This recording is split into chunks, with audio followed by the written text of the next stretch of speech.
رمضان كريم كريم كريم شهر عظيم عظيم اعوذ باللہ من الشیطان الرجیم بسم اللہ الرحمن الرحیم۔ روزہ باطل کرنے والی اشیاء میں سے چیزوں میں سے پہلا کھانا اور پینا ہے۔ کھانے پینے کے بارے میں یہ نہیں ہے کہ وہ چیز کھانے والی ہو یا کھانے والی نہ ہو، یہ بات ذہن نشین کر لیں۔ بعض اوقات یہ ہوتا ہے کہ انسان حالت روزہ میں ہے لیکن وہ جو کھانے کی چیزیں ہیں، سالن ہے، چاول ہے، روٹی ہے یا اور جو کھانے کی چیزیں ہیں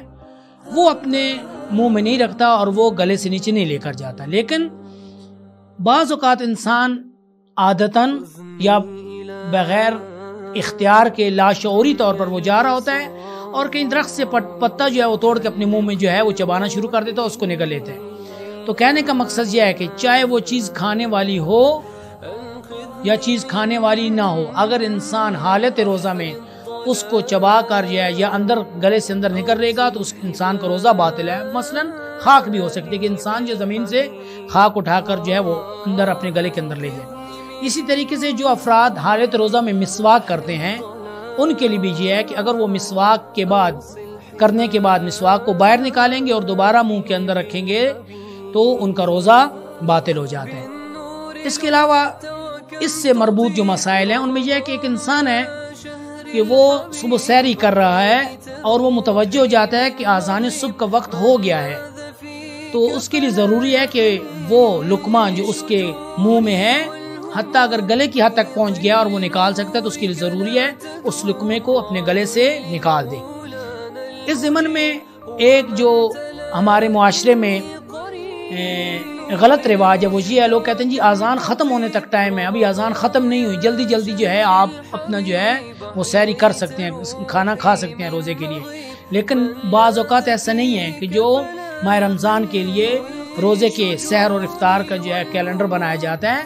اس میں اذان کا وقت وہ لکھا ہوتا ہے کہ جب روزے کا وقت شروع ہو گیا ہے، لہٰذا جو ہی اذان شروع ہو، حتیٰ فقہا کہتے ہیں کہ اذان شروع ہونے سے کچھ دیر پہلے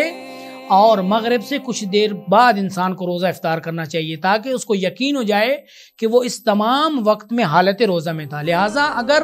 وہ کوئی لقمہ کھا رہا ہے اور وہ متوجہ ہو جاتا ہے کہ اذان ہو گئی ہے یا اذان 1 منٹ گزر گیا ہے تو اس کے منہ کے اندر جو لقمہ ہے اس کو نکالنا پڑے گا۔ اسی طریقے سے وہ افراد کے جن کے دانتوں میں سوراخ پائے جاتے ہیں یا جن کے دانتوں کے درمیان فاصلہ ہے اور ان کے اندر غذا کھاتے وقت جو ہے روٹی پھنس جاتی ہے، لقمے پھنس جاتے ہیں، ریزے پھنس جاتے ہیں اور اس کو یقین ہو کہ بعد میں اگر وہ لقمہ جو ہے یا وہ ریزہ جو ہے وہ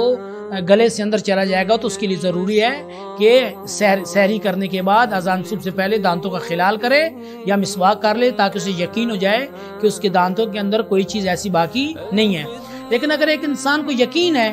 کہ میرے دانتوں میں کوئی چیز نہیں پھنستی، مثلا کوئی گوشت کے ذرات ہیں، لقمے کے ذرات ہیں، وہ میرے دانتوں میں نہیں پھنستے اور حالت روزہ میں بے اختیاراً یعنی اس کے اختیار میں نہیں ہے، ایک جو ہے اس کے دانت سے ذرا نکلا اور اس کے گلے میں چلا گیا، اس صورت میں اس کا روزہ باطل نہیں ہوتا۔ والسلام علیکم ورحمۃ اللہ وبرکاتہ۔